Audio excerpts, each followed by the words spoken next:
بسم الله الرحمن الرحيم. السلام عليكم ورحمة الله وبركاته.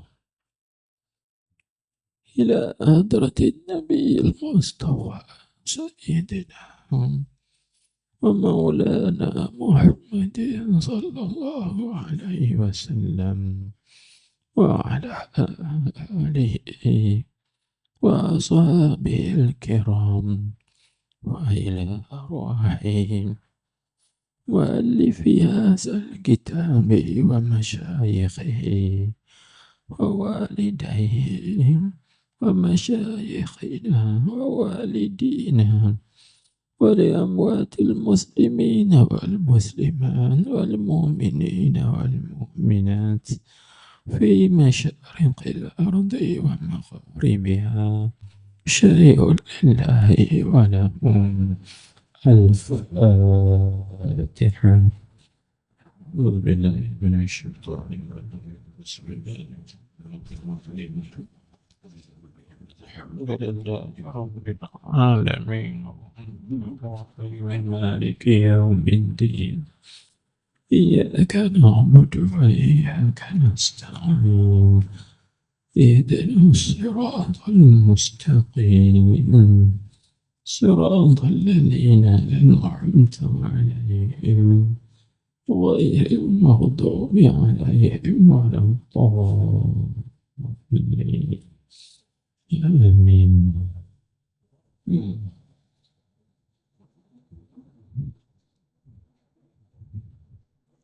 بسم الله الرحمن الرحيم. الحمد لله رب العالمين والصلاة والسلام على أشرف الأنبياء والمرسلين سيدنا ومولانا محمد الفاتح الأمين المبعوث رحمة للعالمين وعلى آله وصحبه أجمعين. اللهم صل على سيدنا محمد الفاتح لما أغلق والخاتم لما سبق ناصر الحق بالحق والهادي إلى صراطك المستقيم وعلى آله حق قدره ومقداره العظيم في كل لمحة ونفس عدد ما وسعه علم الله العظيم. اللهم افتح لنا أبواب فضلك وانشر علينا خزائن رحمتك برحمتك يا أرحم الراحمين وبجاه سيد الأنبياء والمرسلين. أما بعد، وقال المصنف رحمه الله تعالى ونفعنا بعلومه وبركاته وأسراره وأنواره في الدارين آمين يا رب العالمين. Hai anakku, formula ilmu situ, nah,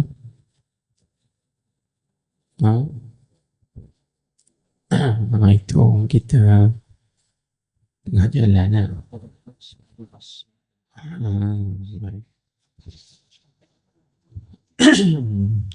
Hai anakku, adakah sesuatu hasil bagi engkau daripada menghasil ilmu kalam dan khilaf dan mantiq dan tib dan syair dan nujum dan nahu dan saraf, melainkan mensia-siakan umur engkau dengan zil jalal. Baik.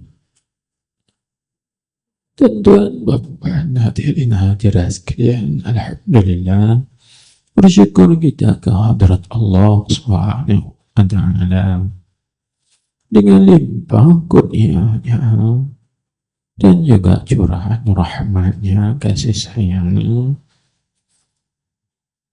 tilikan rahmatnya kepada kita hambanya ini, depan kita hadir pada malam ini supaya berjemaah seterusnya i'tikaf di dalam masjid dan juga duduk di dalam majlis ilmu. Jadi sambung balik kajian kitab Ayyuhal Walad edisi terjemahan Jawi lama ataupun Jawi tradisional yang diterjemahkan daripada kitab asalnya Ayyuhal Walad karangan bagi Al-Imam Al-Ghazali radhiyallahu anhu. Baik, coba kita tengok apa kata Imam Ghazali di dalam memberi nasihat peringatan kepada kita. Tengok yang kata, hai anakku, adakah sesuatu hasil, yakni adakah sesuatu dapat bagi engkau daripada menghasil ilmu kalam.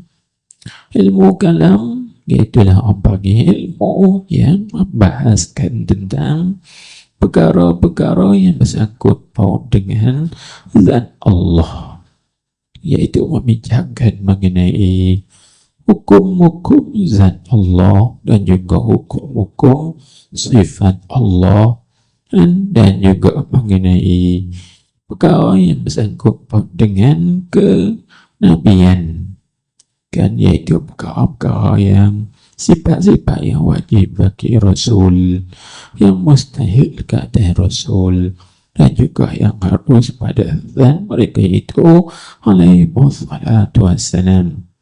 Dan demikian juga ilmu kalam itu ialah ilmu yang membahaskan atau yang membincangkan mengenai perkara yang samai. Samai artinya perkara yang didengar daripada khabaran Allah di dalam Al-Quran dan juga yang kita dengar daripada khabaran Rasulullah sallallahu alaihi wasallam di dalam hadis-hadis sabdaannya.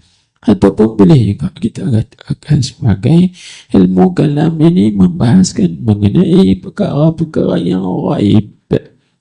Baik. Jadi apa yang kita dapat kalau kita mengaji ilmu kalam semata-mata kita bincang dan kita bahas pada lidah saja? Itu satu pertanyaan. Dan begitu juga dia kata ilmu khilaf, ilmu cara khilaf pandangan dan juga pendapat ulama, seperti kita panggil khilaf dalam mazhab, kan? Dan mantiq, ilmu pandai bercakap dipanggil, dan tib artinya ilmu medik, ilmu perubatan, ilmu syair, ilmu nujum membintangkan bulan bintang, ilmu nahu kira membetulkan baris di belakang, itu jawab nahu, ilmu saraf membincangkan perkataan-perkataan yang dilafazkan dengan dia. Dia kata, adakah hasil bagi engkau itu melahirkan, dia kata, mensia-siakan umur engkau dengan zil jalal. Apa maksud perkataan ini? Maksudnya, dan perempuan hadirin hadirat sekalian, Al-Imam Al-Ghazali radhiyallahu anhu dia buat istifham. Maksudnya dia buat pertanyaan. Adakah suatu hasil? Maka istifham di situ dinamakan dia istifham ingkari bimakna nafi. Dia bagi istifham ingkari bimakna nafi. Kalau bahasa kita panggil apa? Adakah hasil yang dapat manfaat? Jawabnya tidak hasil. dan juga tidak dapat apa-apa manfaat pun daripada apa yang kamu usahakan itu. Kerana apa tuan-tuan? Tengok. Contohnya minta maaf lah saya sebutnya. Macam kita sekarang, kita hidup di dunia, kita sibuk mengaji, sibuk belajar, sibuk menuntut ilmu. Ya, baik belajar ni, bagus menuntut ilmu ni. Tapi adakah dengan semata-mata kita menuntut ilmu tanpa diamalkan, kita akan dapat faedah dan juga manfaat selepas daripada kita mati? Nah, itu soalan. Maksudnya gini, kan? Contohnya kita hidup sekarang, kita belajar ilmu apa? Kita belajar ilmu matematik. Okey, bagus. Kata bagus belajar ilmu matematik. Baik. Lepas tu kita pelajari ilmu sains. Bagus. Sebab itu ilmu. Kan? Baik. Lepas tu kita belajar lagi ilmu geografi. Bagus. Itu ilmu. Kita belajar lagi apa? Ilmu internet, IT, ataupun seumpamanya medik, perubatan. Apa lagi? Kita belajar mengenai ilmu bulan bintang, bagi astronomi atau sebagainya. Soalannya, adakah ilmu-ilmu yang kita pelajari ke semua ini, matematik, sains, bulan bintang, apalagi lah geografi, ilmu internet, akan memberi faedah dan juga memberi manfaat kepada kita setelah kita mati? Itu soalannya tu. Itu maksudnya. Sebab apa tuan-tuan? Sebab bila mana kita mati, setelah kita dimandikan, setelah kita dikafan, lepas tu disembahyangkan, kemudian dibawa kita ke tanah perkuburan untuk dikebumikan. Selesai dikebumikan, semua orang bakal balik ke rumah masing-masing.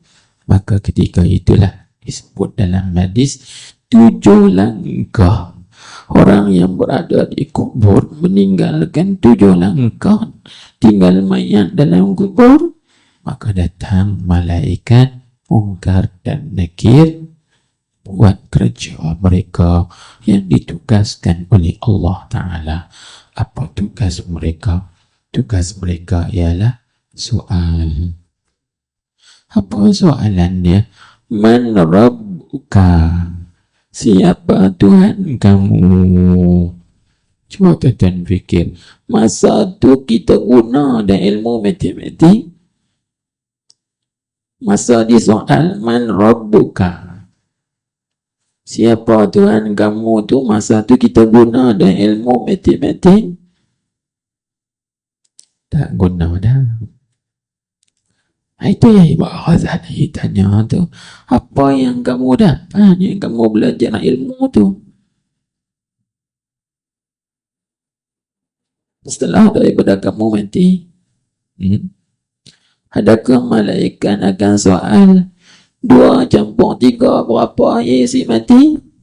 Ada tak malaikat tanya gitu? 2 campur 3 berapa? 10 tolak 5 berapa? Ada malaikat tanya? Malaikat tidak akan soal 2 campur 5 berapa si mati? 10 tolak 5 tinggal berapa wahai si mati? 5 darab 5 berapa wahai si mati? 10 bagi 2 berapa wahai si mati? Dia tidak soalkan benda tu. Berarti ilmu matematik yang kita pelajari pada masa dunia dulu, masa ni tak faedah, tak ada manfaat, tidak ada guna lagi. Begitulah juga bila malaikat tanya Man Rabbuka? Siapakah Tuhan kamu? Adakah pada masa tu kita nak guna dengan ilmu sains? Tidak juga. Adakah pada masa tu kita nak guna ilmu geografi untuk menjawab Man Rabbuka? Siapa Tuhan kamu? Adakah masa itu kita nak guna ilmu IT, teknologi dan juga sebagainya? Tidak lagi. Kan? Sebab tu Imam Ghazali kata, semasa kamu hidup ni, kamu berusaha mempelajari ilmu-ilmu tersebut, tak salah. Asalkan kamu pelajari ilmu itu, tapi kamu jangan tinggalkan mempelajari ilmu ini. Ilmu-ilmu yang fardu ain ni tak boleh tinggal.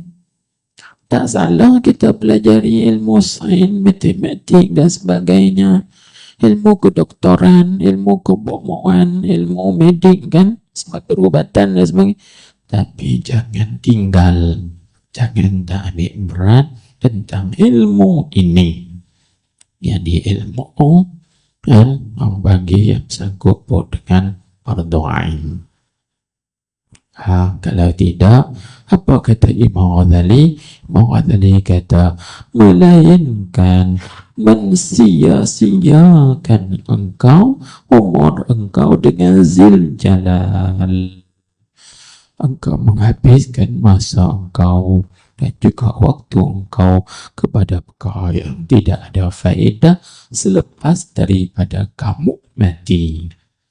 Dan tengok orang tu, lagi apa lagi yang malaikat tanya selepas pada tu, siapakah Tuhan kamu?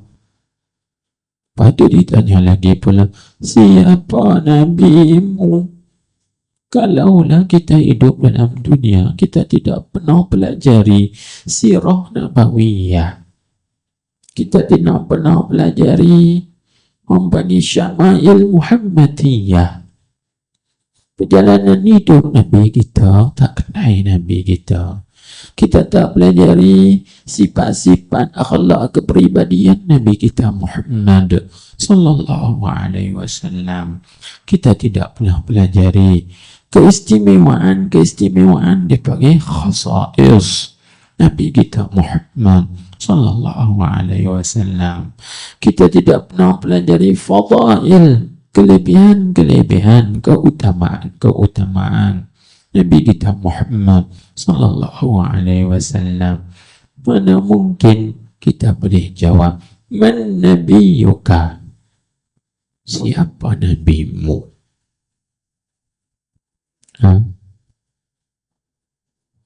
Baik. Begitulah juga disoalkan lagi, wa ma dinuka? Apakah agama kamu? Kalau kita hidup dalam dunia ini, kita tidak peduli kepada Islam, iman, ihsan.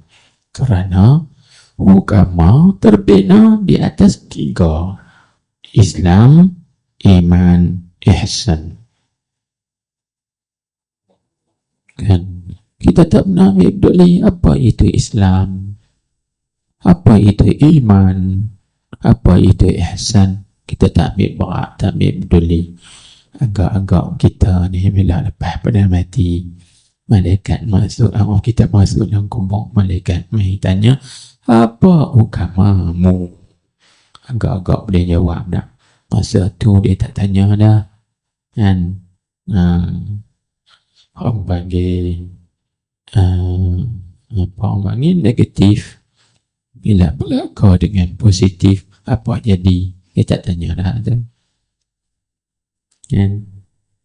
Dia tak tanya dah tu. Itu nak cerita kepada kita, tuan-tuan dan puan hadirin hadirat sekalian. Maksud Imam Ghazali di sini, maksudnya akhir umur kita ni, dekat-dekat dah nak mati, nak jumpa Tuhan, eloklah kita habiskan umur kita ini dengan mempelajari ilmu-ilmu ini. Maksudnya ilmu yang bersangkut paut dengan kematian, perkara yang selepas daripada mati. Aku ni mati nak kena apa? Lepas mati nak kena apa? Persiapan kita, persediaan kita, patut belajar begitu. Maka Imam Ghazali nak mengkuatkan apa yang disebutkan sini. Mana dia buat main satu hikayat. Tengok disebut dalam kitab. bahwasanya aku, kata Imam Ghazali, lihat di dalam Injil, yakni dalam kitab Injil Nabi Isa alaihi wa ala nabiyyina afdalus salati wassalam, berfirman Allah Ta'ala. Jadi kata Imam Ghazali, aku tengok dalam kitab Injil yang diturunkan oleh Allah Subhanahu wa Ta'ala ke atas Nabi Isa alaihi salam. Dalam kitab Injil itu Allah Subhanahu wa Ta'ala berfirman. Baik tuan-tuan, jadi kitab Injil ni masuk dalam kitab Allah Ta'ala juga. Maka kita ini ada rukun iman. Salah satu daripada rukun iman yang 6 itu ialah al-iman bi kutubillah, iaitulah beriman dengan mana membenarkan hati kita dan menerima hati kita dengan kitab-kitab Allah, yakni kitab-kitab yang diturunkan oleh Allah Subhanahu wa Ta'ala ke atas nabi-nabi dan rasul-rasulnya alaihi wassalatu wassalam. Maka di antara kitab yang diturunkan itu ialah kitab Injil ke atas Nabi Musa dan Nabi Isa alaihi salam. Baik, kalau kita tengok dalam kitab yang lain, isi kandungan yang terkandung di dalam kitab Injil ni ialah tak lain tak bukan melainkan perkara-perkara yang bersangkut dengan al-aqaid Islamiyah. Dia terkandung dalam kitab Injil tu akidah Islam. Terkandung juga dalam kitab Injil itu dia bagi al-ahkam syar'iyyah, dia bagi hukum-hukum syarak. Terkandung juga dalam kitab Injil itu dia bagi al-mawa'id, dia bagi pengajaran. Itu sebagaimana yang disebutkan di dalam kitab Al-Jawahir Al-Kalamiyah fi Idahil Aqaid Islamiyah, disebut dalam kitab tersebut. Baik, maka cuba kita tengok apa yang Imam Ghazali baca, isi kandungan yang terkandung di dalam kitab Injil itu. Tengok dia kata, Allah Ta'ala berfirman. Dia kata, pada ketika dihantarkan mayat atas jenazah, hingga bahawa dihantar akan mayat tadi ini atas tepi kubur. Maksudnya, bila mana mayat itu sudah dimandikan, kemudian dikafankan dan disemayangkan, kemudian diletakkan mayat ini di atas pengusung. Jenazah di sini dengan makna pengusung mayat, yang mayat ada di atas dia. Itu maksud jenazah di sini. Bukan jenazah tu makna mayat. Kita ni orang panggil semayang jenazah, dia sebetulnya orang panggil semayang mayat, bukan semayang jenazah. Jenazah tu pengusung, hak diusung mayat tu orang panggil jenazah. Faham tak? Tu kita silap guna semayang jenazah. Jenazah siapa? Tak boleh, dia kena semayang mayat. Jenazah tu bukan mayat, jenazah tu pengusung mayat tu. Ni istilah yang kita salah guna pakai. Nabi mana? Pergi semayang jenazah. Kalau semayang jenazah, kenapa kita waktu kita niat usalli ala hazal mayyit wa tasbut usalli ala hazihil janazah? Gitu. Itulah orang kita silap. Baik, nanti tak ambil cermat dalam tu. Jadi sebab tu kalau kita tengok sini, dia kata ketika mayat dihantarkan, mana dia letakkan atas jenazah. Kalau tuan-tuan tengok ibarat betul, mayat letak atas jenazah. Kalau jenazah tu mayat, maknanya mayat letak atas mayat. Aku mana mayat letak atas mayat? Tak gitu. Ya, tu makna kata mayat tu lain, jenazah tu lain. Jadi mayat diletak ke atas jenazah, jenazah tu dipanggil pengusung mayat tu. Tu nama jenazah. Ya, baik, tengok dia kata. Jadi waktu ketika dihantarkan, diletakkan mayat tu di atas jenazah, hingga bahawa dihantarkan dia akan mayat tadi atas tepi kubur. Bila orang usung mayat letak atas jenazah, lepas tu orang bawa jenazah tadi sampailah letak di tepi kubur untuk nak dikebumikan. Tuan-tuan, dalam tu kan, apa maksud dengan kata menanya-nanya akan dia oleh Allah Ta'ala 40 kali. Kali dengan mana soalan. Tuan-tuan bayangkan, daripada mayat, ketika mayat diletakkan di atas jenazah, musung tu, orang diusung nak bawa ke tempat tanah perkuburan, nak dikebumi. Dalam masa tu Allah Ta'ala tanya mayat ni 40 soalan. Allah tengok dia tanya ada soalan matematik, ada tak?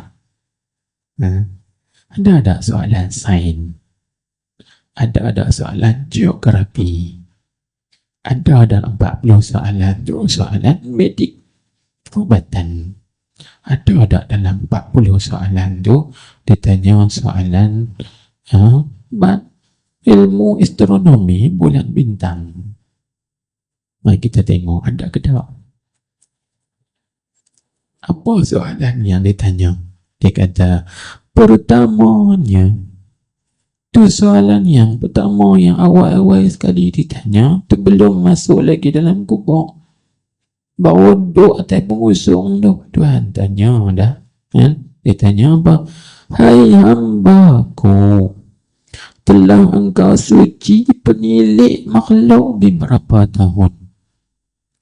Jadi wahai hamba-Ku, engkau membersihkan tempat tilikan ataupun tempat pandangan makhluk beberapa tahun. Apa maksud tempat penilikan makhluk di sini? Iaitu muka engkau.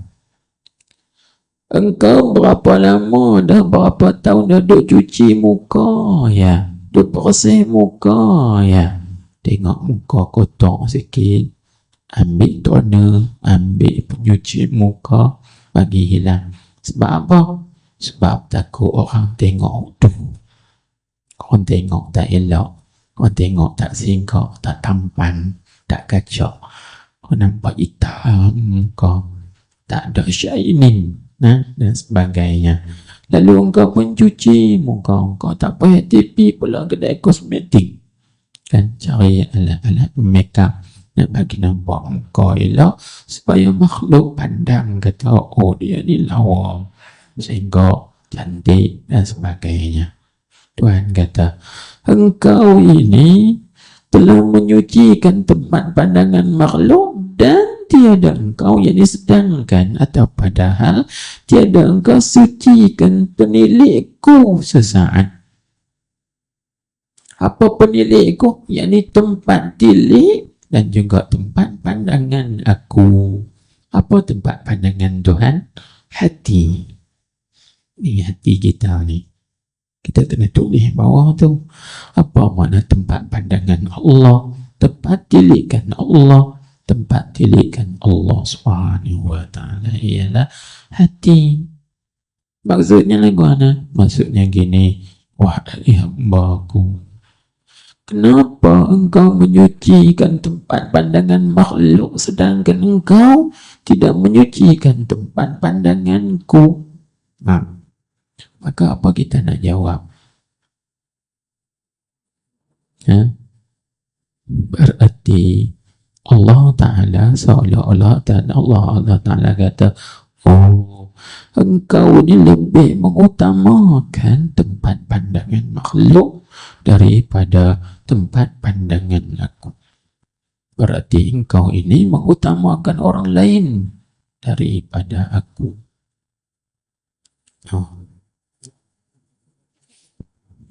Tuh, tuan-tuan, puan hadirin hadirat sekalian, kita sehari-hari basuh muka berapa kali? Tapi dalam sehari itu berapa kali kita cucikan hati? Tanya jawab sendirilah kan masing-masing. Ini soalan bocor. Soalan bocor sebelum kita mati, kita diusung di atas pengusung, dibawa ke tepi kubur untuk dikebumikan. Siapkan jawapan ini dulu. Kalau kita boleh lepaslah. Ambil. Lalu dia kata lagi, dan tiap-tiap hari menilai aku pada hati engkau.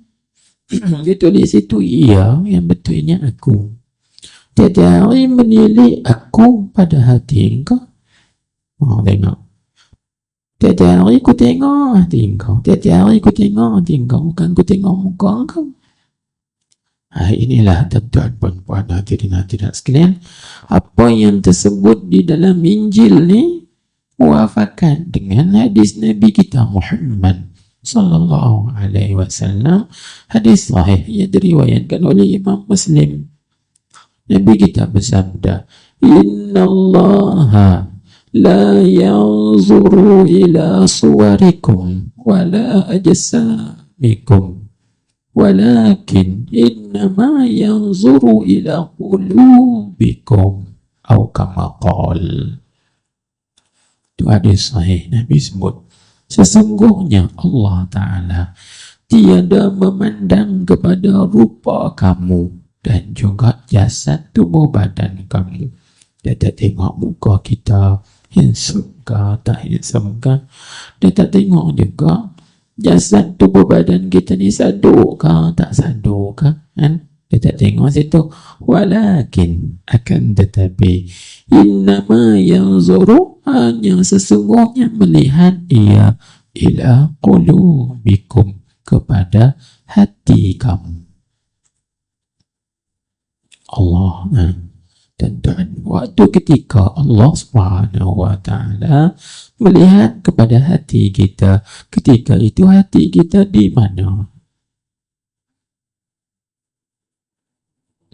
Waktu ketika Allah Ta'ala melihat hati kita ketika itu adakah suci atau sebaliknya? Inilah yang perlu kita titik beratkan. Akhir-akhir umur kita, sebelum kita datang menemui Allah Subhanahu wa Ta'ala. Sebab tu, kan, dalam ayat yang lain Allah Ta'ala berfirman, Yawma la yanfa'u malun wala banun illa man atallaha biqalbin salim. Allah Ta'ala sebut pada hari kiamat kelak, harta dan juga anak pinak tidak memberi manfaat.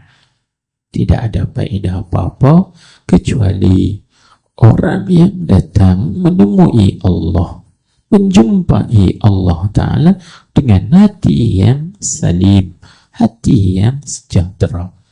Yang sejahtera daripada penyakit-penyakit hati dan juga daripada aib hati dan juga daripada sifat-sifat yang tercela. Inilah yang beri faedah dan mempan.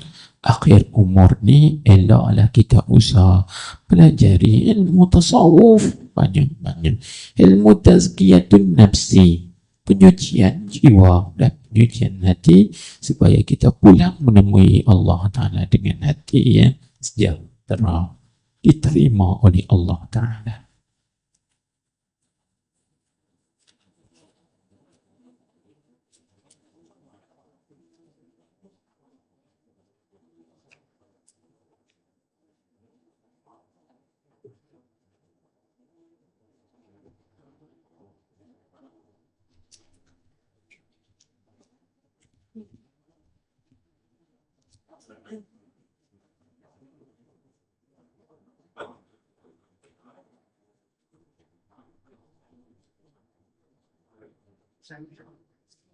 Ya.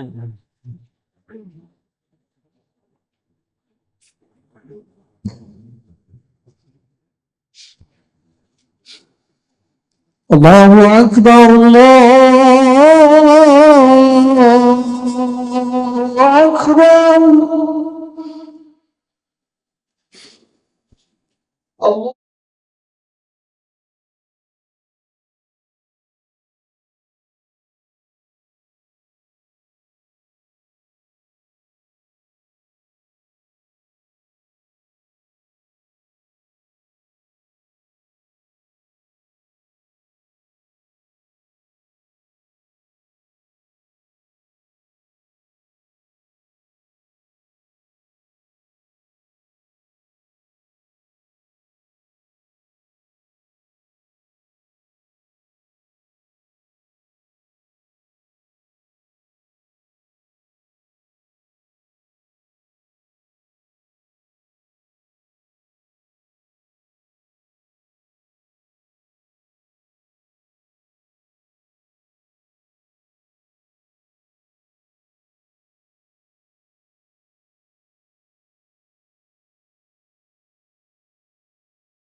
Baik, kita sambung balik.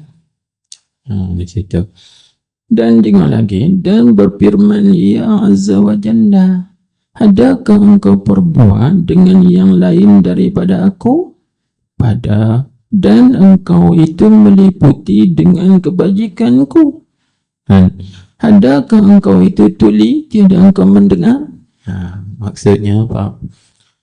Engkau ni patut dah.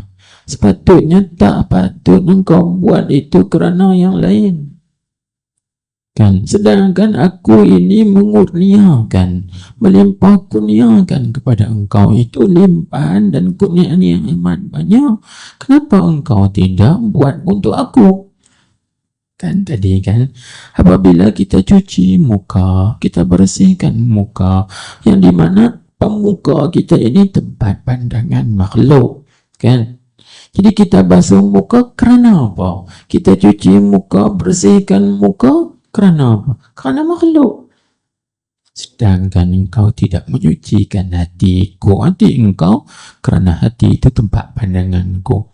Aku berikan kepada engkau itu rezeki yang banyak. Aku kurniakan pada engkau itu limpahan kurnia yang banyak. Aku negerakan pada engkau anugerah yang banyak. Kenapa engkau tidak mengutamakan aku? Seolah-olahnya gitu. Allahu Akbar. Tuan-tuan, puan-puan, hadirin hadirat sekalian, kalau kita baca satu kitab yang dikarang oleh Al-Imam Ghazali juga, iaitu kitab yang bernama Al-Munqidh Minad Dalal. Al-Munqidh Minad Dalal, Imam Ghazali dia kata apa? Sebab tu Imam Ghazali dia kata gini, sebab Imam Ghazali ni tuan-tuan digelar sebagai batal. Batal ni maksudnya apa? Juara, hero lah. Bahasa kita panggil juara atau hero, kan? Juara dunia, bahasa Arab dia panggil batalul alam. Batalul alam dia panggil juara dunia, hero lah. Bahasa kita panggil hero. Maksudnya Imam Ghazali ni bukan hero dalam bertumbuk dan bersilat dan sebagainya. Maksudnya dia hero dalam semua bidang ilmu. Dalam nahwu dia juara, dalam saraf dia juara, dia ada karang kitab nahwu saraf. Dalam falak dia juara, dia ada karang kitab falak. Dalam ilmu apa? Falsafah dia juga juara. Dalam ilmu fiqh dia juga juara. Semua dia juara, kan? Yang kata Imam Ghazali ni dalam tafsir, ada imam tafsir Imam Ghazali. Dalam hadis ada juga, kan? Beliau mensyarahkan hadis. Macam-macam, semua bidang ilmu. Dia ingat situ, kan? Tapi akhir dia kata apa? Dia kata Tayya'tu fil batal. Aku telah menhabiskan, mensia-siakan umur aku di dalam mencari kejuaraan. Dan akhirnya tuan-tuan puan-puan, Imam Ghazali dia merujuk balik kepada sufi, ke tasawuf. Dia kata apa? Aku habiskan umurku dalam mempelajari mantik sampai dia jadi juara dalam mantik. Aku menghabiskan umurku dalam mempelajari ilmu falsafah sehingga Imam Ghazali juara dalam ilmu falsafah. Semuanya. Tapi kesemuanya itu dia kata telah mensia-siakan umur aku. Dan ditilik selepas daripada dia mati, maka bukannya malaikat nak tanya mengenai ilmu falsafah, bukannya malaikat nak tanya mengenai ilmu mantik, pandai bercakap, bukannya malaikat nak tanya mengenai ilmu yang kita sebutkan tadi, sarafnya, nahwunya, nujumnya, tibnya dan sebagainya lagi itu. Itu yang Imam Ghazali dia katakan ni sebab dia pengalaman, kan? Dia pengalaman. Akhirnya Imam Ghazali terjun dalam bidang tasawuf. Guru yang pertama yang mendidiknya dalam tasawuf ialah Al-Ustaz Abu Bakar Al-Warraq. Itu di antara gurunya. Mempelajari, mengajar dia tasawuf. Itu yang disebutkan di sini ni. Dia kata, adakah suatu hasil bagi engkau daripada menghasil ilmu kalam dan khilaf dan mantik ila akhirih? Jawabnya, tidak ada hasil, tidak ada yang memberi manfaat selepas daripada kita mati.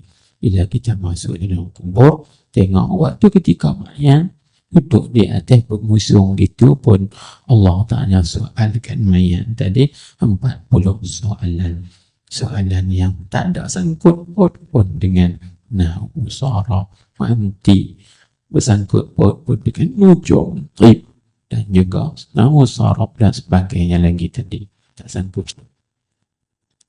Jadi kita fikir-fikirkanlah akhir-akhir umur kita, sisa baki umur kita ni, habiskanlah dengan mempelajari ilmu penyucian hati, pembersihan hati, penyucian jiwa, supaya jiwa kita ini jiwa yang bersih dan dibeli ada harga di sisi Allah Ta'ala. Baik. Itu situ. Kemudian tuan-tuan, itu baru duduk di tepi kubur, belum lagi masuk dalam kubur. Apabila mayat kita dimasukkan di dalam kubur, dikebumikan, maka kita sebut tadi, kan, 7 langkah orang pulang ke tempat masing-masing. Datanglah malaikat, kan, Raqi'ah bagi malaikat Mungkar dan Nakir, kan, soal. Di sini akidah kita ada. Orang tanya, nak tanya apa orang mati? Orang mati kan boleh cakap. Orang mati kan boleh dengar. Dia boleh faham soalan. Di sinilah pentingnya kita ada akidah. Dalam akidah kita ahli sunnah wal jamaah kan mengatakan bahawa bila 7 langkah orang pulang daripada kubur itu, maka datang malaikat Munkar dan Nakir.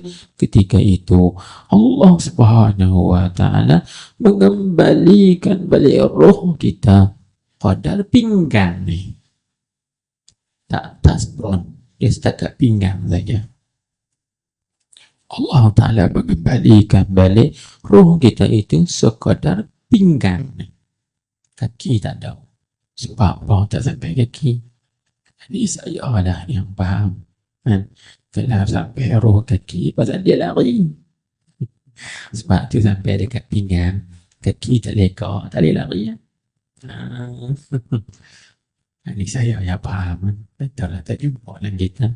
Bila kita ni sebut gitu, sampai kadar pinggang, sekira-kira mayat dalam kubur itu boleh faham soalan yang ditujukan oleh malaikat tadi. Marrabbuka wa man nabiyyuka ila akhirih. Siapa Tuhan kamu? Siapa Nabi kamu? Apa agama kamu? Inilah. Dia tak tanya macam yang kita sebutkan tadi kan, 2 jambang, 2 apa-apa. Tak tanya. Dan juga dia tak tanya yang boleh sijil berapa gulung. Tak juga ijazah berapa. Tak ada juga. Dia tanya yang tu. Siapakah Tuhan kamu? Siapa Nabi-Mu? Apa agama? Kalau kita tidak pelajari perkara yang sangkut paut dengan soalan ini, mana mungkin kita nak jawab soalan-soalan tersebut. Bila tak jawab, boleh lepas gitu kan? Tak kena lepas. Dia soal lagi. Dalam kitab-kitab berdasarkan kepada beberapa hadis, soalan Munkar Nakir dalam kubur itu berterusan dan sehinggalah 7 hari 7 malam.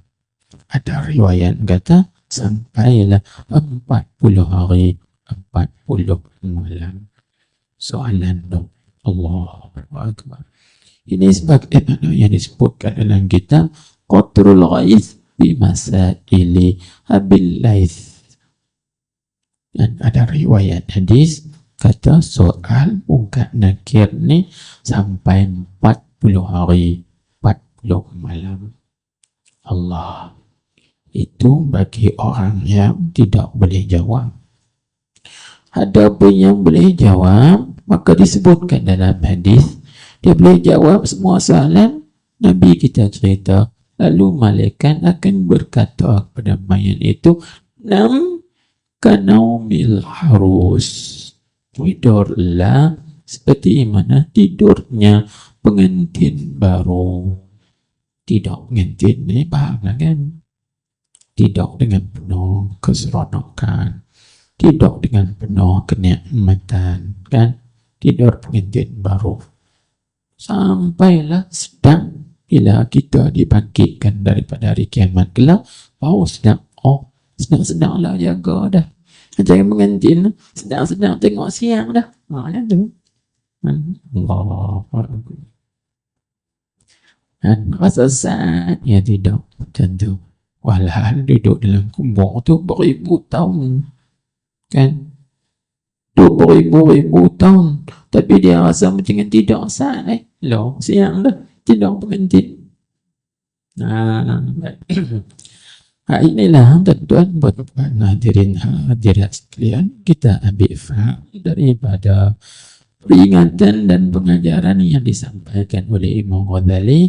Akhir umur kita ini bersungguh-sungguhlah menyibukkan diri dengan mempelajari ilmu tazkiyah, yakni ilmu penyucian hati, penyucian jiwa, supaya jiwa kita itu jadi jiwa yang suci dan dibeli oleh Allah Subhanahu wa taala.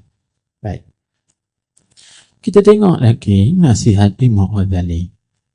Dia kata, hai anakku, kan? Bermula ilmu dengan tiada amal itu junun. Tu bahasa Arab, bahasa kita panggil gila. Baca dulu. Dan amal dengan ketiadaan ilmu itu tiada sah.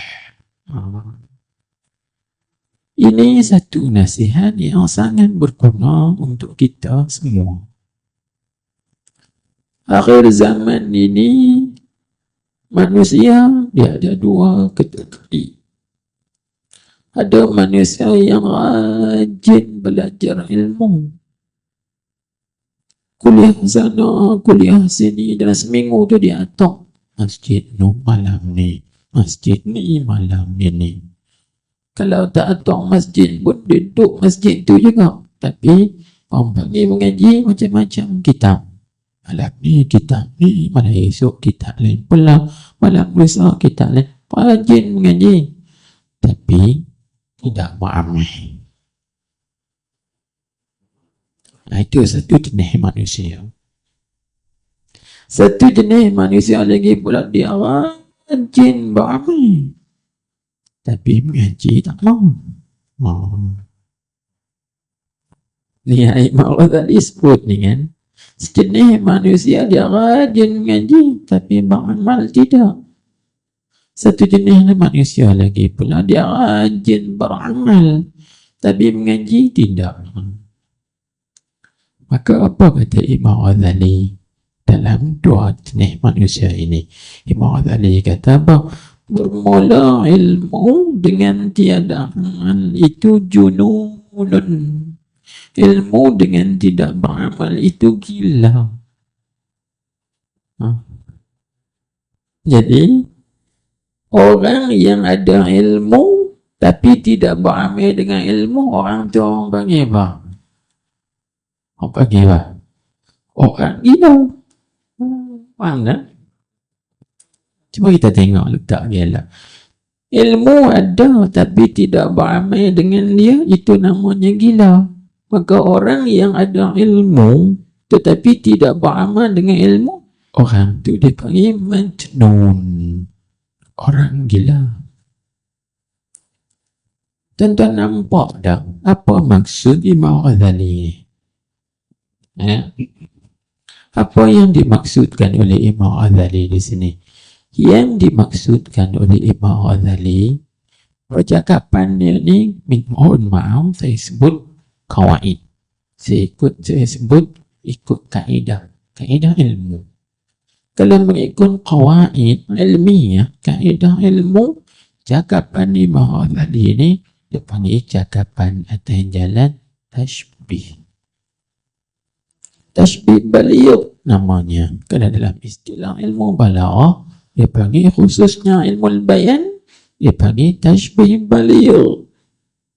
Apa maksud tashbih baligh ni? Mohon maaf, iaitu tashbih perumpamaan yang tak disebut, kan? Orang panggil yang tak disebut dua rukun tashbih. Hanya yang disebut dua saja. Sebab rukun tashbih dia ada 4. Musyabbah, musyabbah bi, adat tashbih, wajhus syabah. Maka di sini dia hanya sebut dua ya. Musyabbah dengan musyabbah bi, tapi tidak sebut wajah syabah dan juga adat tashbih. Nah. Ke mana? Kita kena kata gini.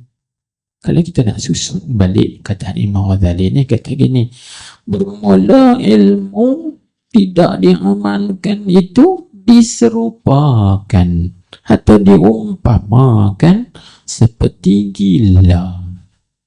Dan orang yang berilmu dan tidak beramal dengan ilmu itu diserupakan seperti orang gila. Seperti pada pihak apa? Apa yang tuan-tuan faham daripada orang gila? Apa yang tuan-tuan faham daripada orang gila?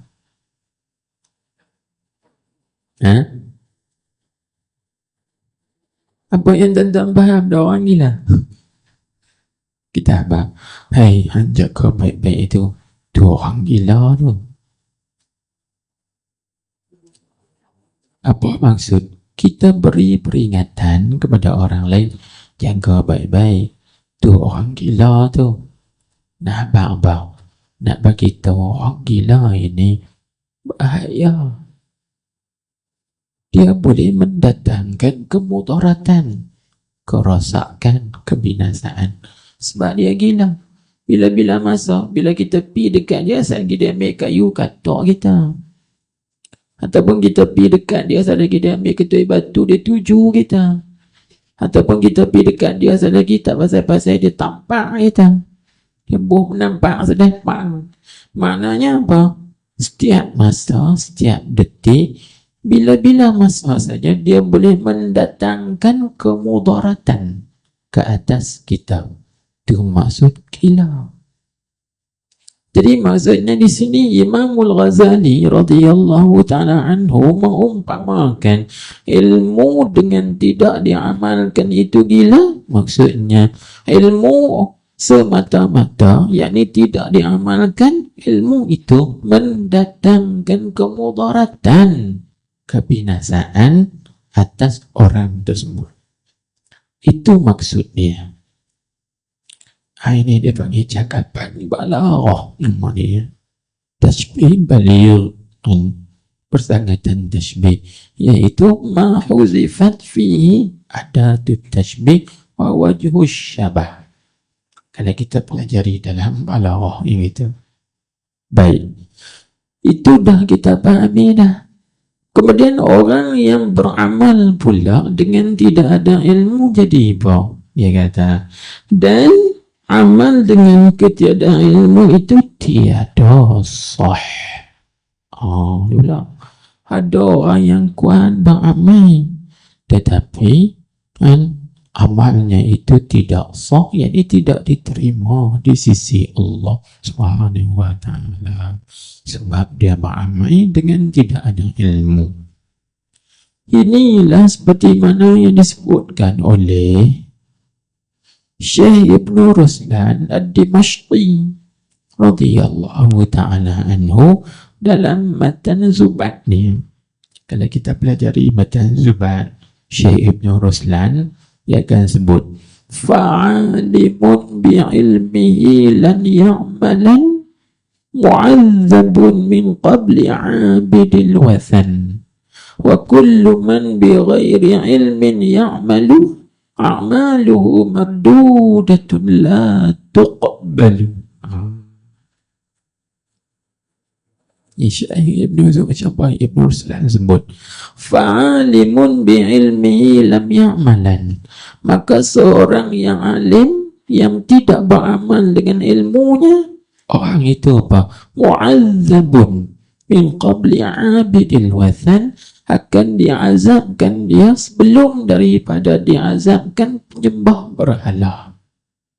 Orang yang menyembah berhala tu tak diazab lagi, tapi si alim ni dah diazab lebih dulu lagi daripada si penyembah berhala. Lebih dulu tu berapa lama? Kata ulama, iaitulah berdasarkan kepada hadis 500 tahun. 500 tahun dulu orang alim yang tak beramal dengan ilmu ni kan diazab sebelum daripada diazab penyembah berhala. Allah, ini yang nak habaq kata dasar ni mudarat tu. Tu yang Imam Ghazali kata ilmu tidak dengan tidak amal tu gila. Gila tu maksudnya memberi mudarat. Orang yang ada ilmu yang tidak beramal dengan ilmu itu memberi mudarat kepada dia, akan diazab oleh Allah Subhanahu wa ta'ala, disiksa oleh Allah Subhanahu wa ta'ala 500 tahun sebelum daripada diazabkan si penyembah berhala ini. Lalu orang tanya, pasal apa pula orang alim ni kena azab? 500 tahun dulu kita penyembah berhala. Penyembah berhala tu kafir, orang alim ni beriman. Jawabnya tuan-tuan, puan-puan, hadirin hadirat sekalian, kerana orang yang menyembah berhala tadi, dia menyembah tanpa ada ilmu. Orang alim ni dia buat maksiat, dia derhaka kepada Allah, iaitu dia tak ada beramal dengan ilmu dia, Dia buat tu dengan ada ilmu, dan sebab ada pengetahuan. Maka bila dia buat dengan ada ilmu, dia tahu benda tu salah, dia buat juga, maka man bagi ini satu kesalahan yang besar. Contohnya macam ni lah, kalau kita buat contoh kan, buat misal satu orang dia bawa kereta, dia parking kereta, tempat parking tu dia tulis dilarang parking. Kalau parking kena denda 3,000 contohnya. Mai penguat kuasa tengok, dia ni parking tempat yang dilarang parking, maka dia tulis surat saman. Bila tulis surat saman, kena naik kuat, naik mahkamah bicara.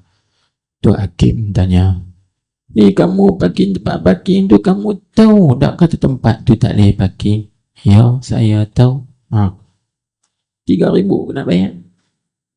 Tak ada maaf bagi kamu, sebab hang parking, hang tahu kata tempat tu tak boleh parking. Berbeza dengan satu orang yang parking tempat tu, mai penguat kuasa saman, naik mahkamah. Tok hakim tanya, yang Arif tanya, awak parking tempat tu, awak tahu tak tempat tu tak boleh parking? Minta maaf, dia kata saya tak tahu sungguh-sungguh ni saya parkingnya. Kau oleh kerana kau tak tahu, mungkin dimaafkan dan mungkin dikurangkan sikit kompau. Faham tak? Ini contoh misal nak bagi faham saja. Ini soalan, untuk jawab soalan, kenapa orang alim ni disesa 500 tahun terlebih dulu lagi? Jawabnya kerana dia buat kesalahan dengan pengetahuan, dengan ada ilmu. Berbanding dan berbeza dengan orang yang menyembah berhala ni, dia sembah berhala kerana dia jahil, dia tak tahu, tapi dia kena azab juga lah sebab dia kafir kan. Gitu. Inilah maksud dia, kita kena fahami perkara ini. Jadi tuan-tuan, apa yang kita pelajari, kita niat aku nak amalkan sekadar kemampuan. Kalau tak mampu tu tak payahlah harap-harap Tuhan maaf, Tuhan ampunkan. Kita niat begitu. Apa yang aku belajar, apa yang kita pelajari, niatlah aku nak amalkan sekadar keupayaan dan juga kemampuan. Itu satu. Mudah-mudahan kita lepas daripada ancaman ini. Baik. Kemudian Syekh Ibn Ruslan dia sebut lagi, wa kullu man bi ghairi ilmin ya'malu, dan setiap orang yang beramal tanpa ilmu, dia rajin beramal tapi dia tidak ada ilmu, tak tahu, buat ikut saja. Orang sembahyang dia sembahyang, orang sembahyang sunat dia sembahyang sunat, orang puasa sunat dia puasa sunat, ikut orang saja. Maka kata ulama, a'maluhu mardudatun la tuqbalu, amalan-amalannya itu ditolak, tidak diterima. Jadi ingat tuan-tuan, kita apabila kita nak buat satu amalan, mesti kita kena ada ilmu, pengetahuan mengenai amalan tersebut.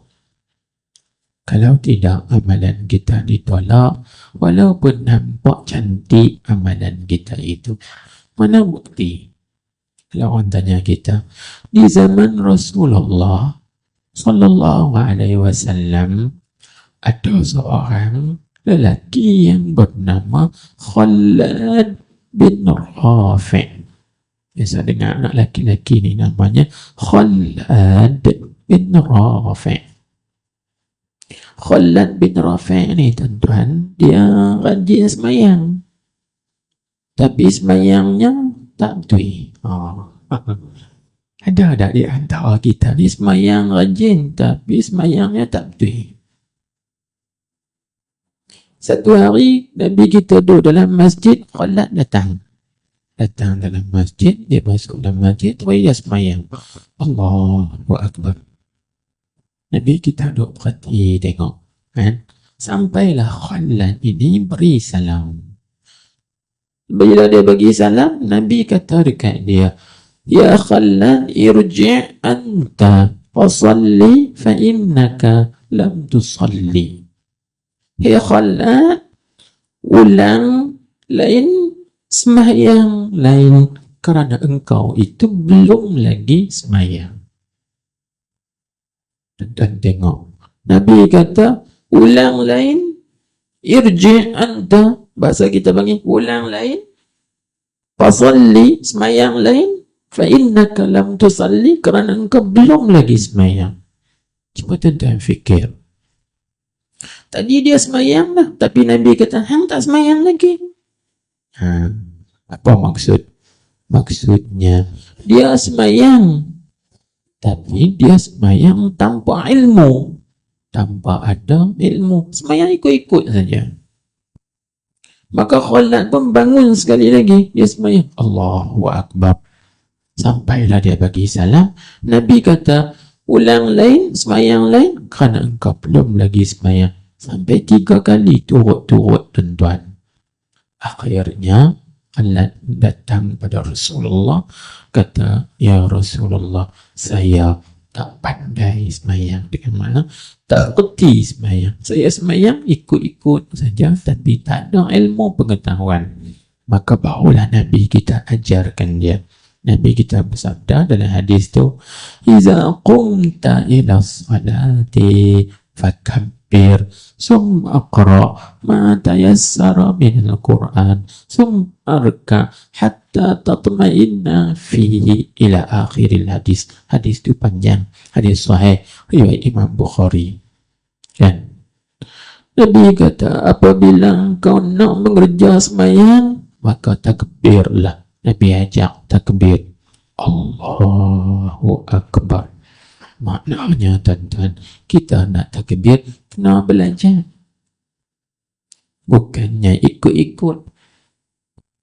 Kena belajar. Takbir tu apa dia? Angkat tangan tu kata takbir, atau Allahu Akbar tu kata takbir. Ada orang kata angkat tangan tu takbir, tu salah. Angkat tangan tu bukan takbir, angkat tangan tu sunat. Dia panggil raf'ul yadain 'inda taharrum. Angkat 2 tangan ketika takbiratul ihram, itu sunnah hay'ah. Dia panggil sunat hay'ah, bukan rukun, bukan wajib. Kena tahu. Lepas tu takbir hak wajib, Allahu Akbar, tu rukun. Jadi kena tahu beza mana rukun, mana sunat. Lepas tu bila kita sebut Allahu Akbar, pada ada syurut ni, ada syarat-syaratnya. Boleh tak kita kata Allahu Akbar? Tak boleh. Boleh tak kita gantikan apa nama kaf dengan qaf, Allahu Akbar? Boleh tak? Tak boleh. Itu ada syurut-syurut dia pula. Ini ibarat ilmu. Maknanya, boleh tak kita sebut Allahu Akbar? Tak boleh juga. Lebih daripada 14 harakat, 7 alif, tak boleh. Kan? Ini semuanya ilmu. Ganti dengan sangkut put dengan kawan tersebut. Barulah Nabi ajak Khalad ini takbir. Lepas tu Nabi ajak pula, selepas takbir engkau kena baca Al-Quran. Summa qra ma tayassara min Al-Quran. Kemudian engkau bacalah apa yang mudah daripada Al-Quran. Ditafsirkan oleh ulama, ma tayassara itu ialah surah Al-Fatihah. Baca surah Fatihah, selepas tu engkau rokok sehingga engkau tumakninah di dalam rokok. Sampailah hadis satu tu. Hadis tu panjang. Tu tuan-tuan perempuan hadirin hadirat sekalian yang disebutkan oleh ulama, kalau kita amal tanpa ada ilmu, maka amal kita tadi tidak sah, tak jadi, tak memberi manfaat apa-apa pun. Baik, maka saya tambah lagi. Imam Ghazali sebut 2 ya. Dan ilmu dengan tidak beramal gila. Amal dengan tidak ada ilmu sia-sia.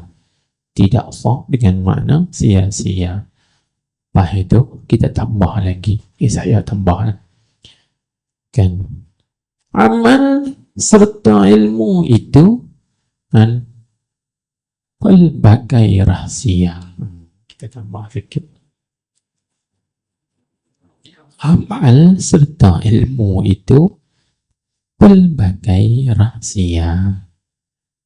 Jadi kalau dalam bahasa Arabnya kita lihat kata gini, al ilmu bila amalin jununun wal amalu bila ilmin la yakun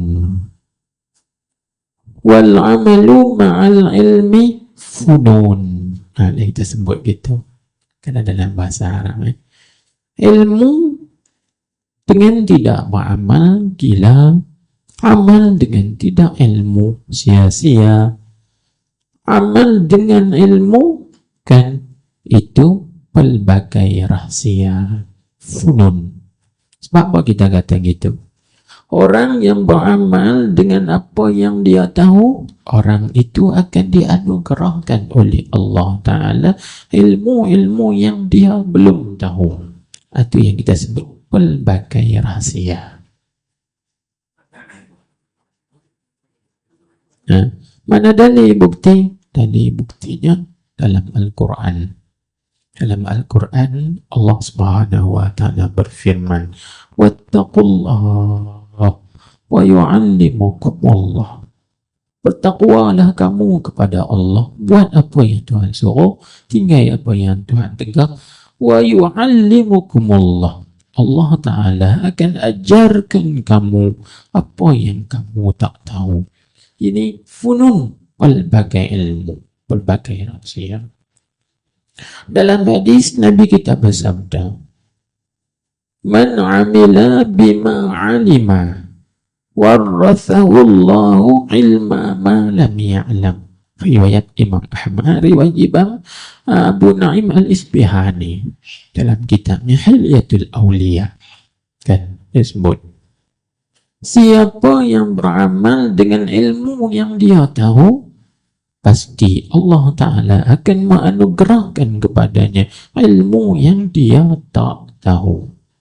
Ini dipanggil pelbagai rahsia. Funun dipanggil. Fan, rahsia ilmu. Inilah tuan-tuan, puan-puan, hadirin hadirat sekalian, dalam bahasa kita, iaitu dah dipanggil futuh. Pembukaan rahsia-rahsia ma'rifat daripada Allah Subhanahu wa Ta'ala kalau kita amalkan apa yang kita pelajari. Allah Akbar.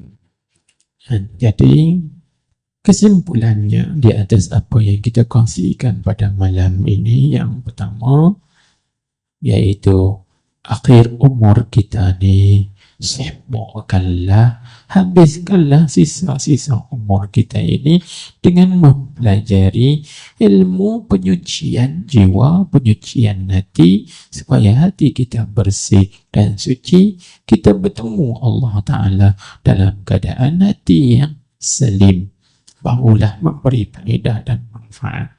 Yang kedua, apa yang kita pelajari hendaklah kita amalkan. Mudah-mudahan kita dianugerahkan oleh Allah Ta'ala pelbagai ilmu yang lain, faham rahsia-rahsia yang lain, insya-Allah. Kemudian kata ketahui olehmu. Situ dululah. Wallahu a'lam.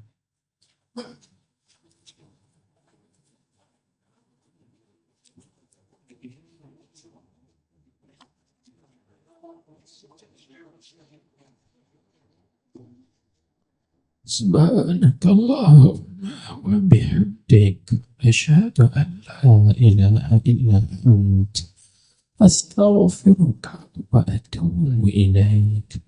Bismillahirrahmanirrahim.